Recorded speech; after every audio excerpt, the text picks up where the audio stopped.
6.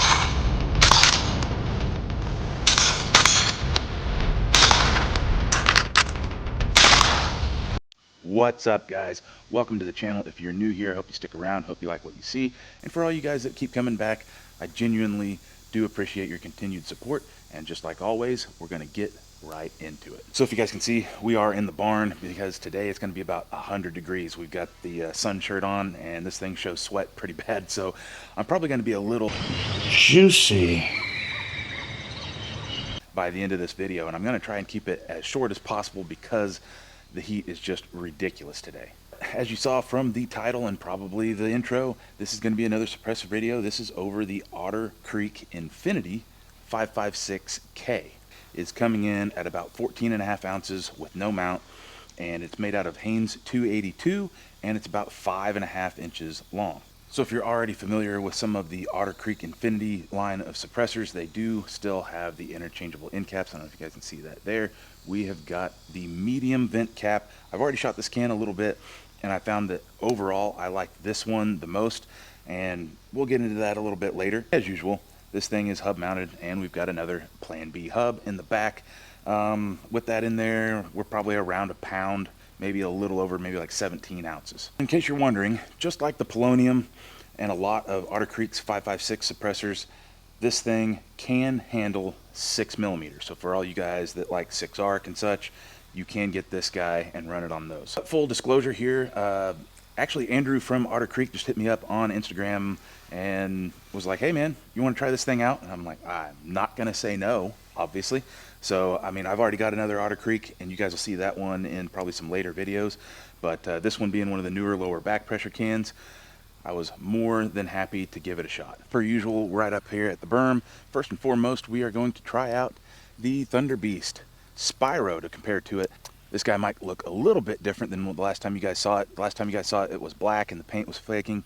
Update on that, if you guys didn't see, they actually got in my comment section on actually my Thunder Beast video, and they said what happened was they had like a batch of basically degreaser to prep the cans for Cerakote that was bad or something. It was like leaving something behind that was not letting the paint stick. They were warrantying all those.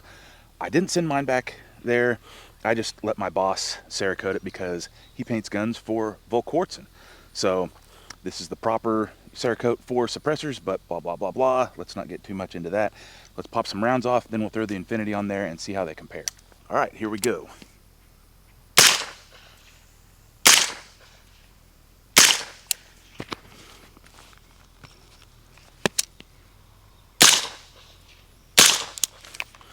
No surprise there, this thing does really well. Super low back pressure, ejection is still sitting at about 4 o'clock. So let's talking, more shooting, we'll grab the Infinity. Still got that medium vent cap on there. Here we go.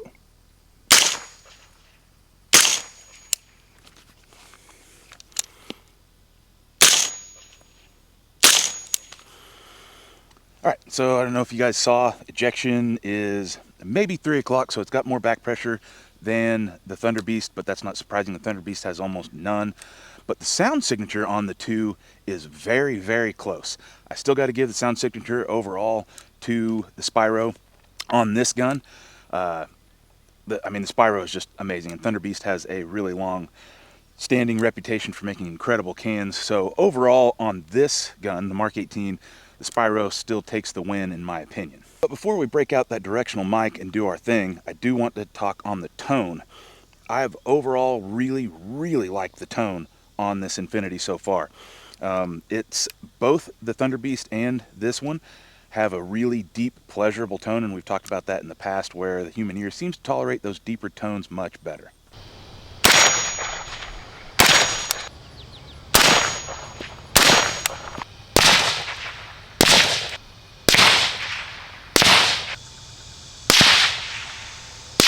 As mentioned before, here we are in the barn because our camera is already complaining that it's getting too hot. I'm tired of this, Grandpa. That's too damn bad! But you guys can see the rounds here.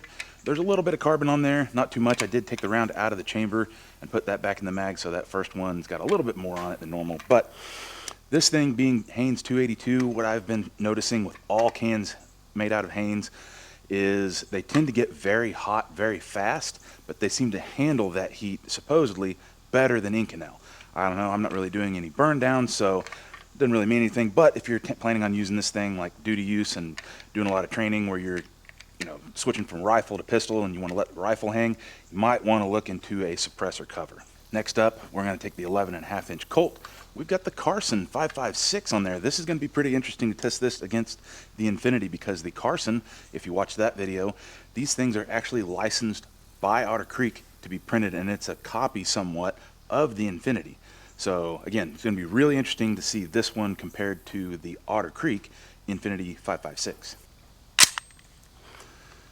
All right, 11.5 Colt.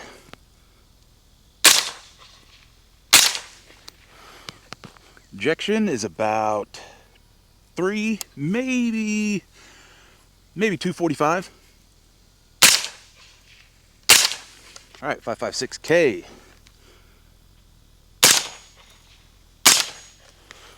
Ejection is almost exactly the same, maybe a little bit further up, like maybe 230.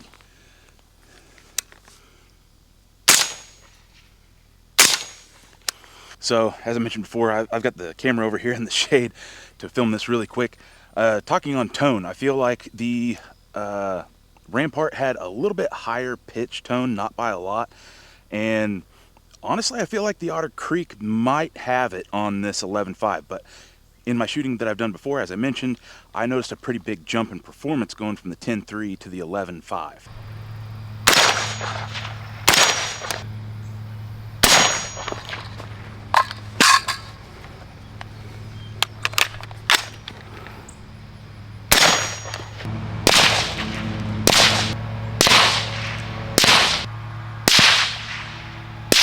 So like I say, I feel like I did see a huge jump in performance going to the 11.5. Real quick, you guys can see those rounds. There is not a whole lot of carbon or anything on those rounds, which if you have been watching the channel for a while, you would know. For some reason, this gun behaves kind of weird because we've got the BRT Easy Tune gas tube in there. I was actually getting, ejection was further back with the Carson, which would indicate lower back pressure, but I actually had more carbon on the rounds in the mag than I did with the Infinity. But again, overall, I feel like the Infinity slightly beat out the Carson on the 11.5. I just feel like the Carson had a little bit higher pitched crack. Not that it was extremely loud or anything. Obviously, they both do really well. Next, 16-inch barrel, obviously dissipator. We're running that T&K Havoc 6. So I feel like this is going to be a pretty good comparison because as you guys saw, if you saw that video, T&K sounds great on longer barrels. It does have a little bit of extra back pressure versus some of the other cans. But again, it sounds really good on 16, so I think this is a really good one for the Otter Creek to go up against. Also, if you guys haven't noticed already, I got the mic over here instead of putting it here on my collar, because in the past with full length stocks like the rifles, I've just noticed that the sound of the buffer spring comes through more than anything. So I'm going to try and alleviate that and get more of an idea of what the can alone sounds like from my shooting perspective. All right, here we go. Looks like ejection's about 230. Pretty good as always. All right, Infinity. So around 3 o'clock ejection maybe. Oh, I do feel like the Otter Creek had a little bit deeper tone to it than the T&K Havoc 6. This thing obviously has lower back pressure. Moving up in barrel length, one thing that I've already tried out, I've noticed that the Otter Creek is a lot like the Thunder Bee Spyro, where it starts off really good and it doesn't gain a ton going up in barrel length. I mean, it's going to gain a little bit, but it doesn't gain a lot. But one thing I've been noticing is cans that tend to have a little bit higher back pressure tend to do a little bit better as that barrel length gets longer, because there's less pressure, and it's almost like creating more pressure, like with a solid cap, would make it sound even better. So we're going to try that out. Okay, before we get on to that footage, Otter Creek does make this little tool. You will need a 1/2 inch drive, either a breaker bar, or I've got this little ratchet here. And obviously you see these little flash hiders, that kind of fits on that, because I can't show that shit on YouTube because YouTube is gay. So anyway, as you can see, solid end cap. Let's go try it out. All right, solid cap.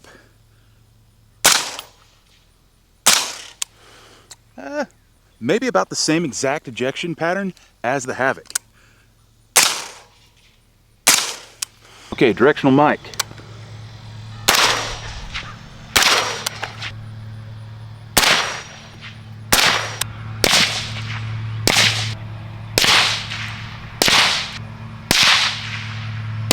So far, just as I suspected, the solid cap did increase performance on the longer barrels. Obviously, sealing that off, you're going to get a little bit more back pressure, but it wasn't any more than the T&K, which is a lower back pressure can, just like this one. We still got that T&K Havoc 6 on the old Long Rod Von Hugendong here, aka the M16A2 20-inch barrel. Man, I feel like that sounds really good. We're getting about 330 ejection, which is really good.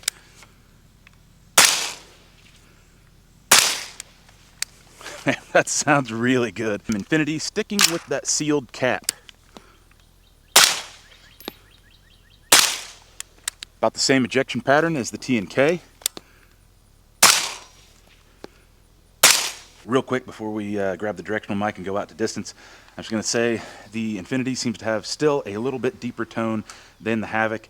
Even with the sealed cap, we've got about the same, if not a little bit less, in our ejection pattern, so the carrier velocity is a little bit slower.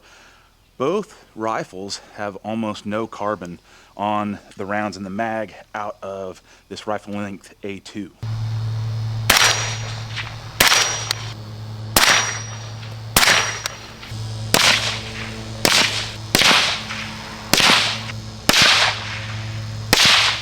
There we have it for the Otter Creek Infinity 556K. I will say overall, I really like the suppressor. It's probably going to be in my top 5 already that I've tested out. And one of the things that I do like about it that we saw is the ability to change those caps and adjust that back pressure. Normally, I'm not a guy that does that. And to be 100% honest, in the future, this thing will probably end up on that 11.5 inch Colt with medium vent cap. But instead of, like, say, the Spyro that we had out here, instead of being stuck with a can that is mostly shining on short barrels, again, with those caps, I can change this thing around. If for some reason I wanted to, say, take this setup here out, I could change that cap real quick and get better performance out of the can.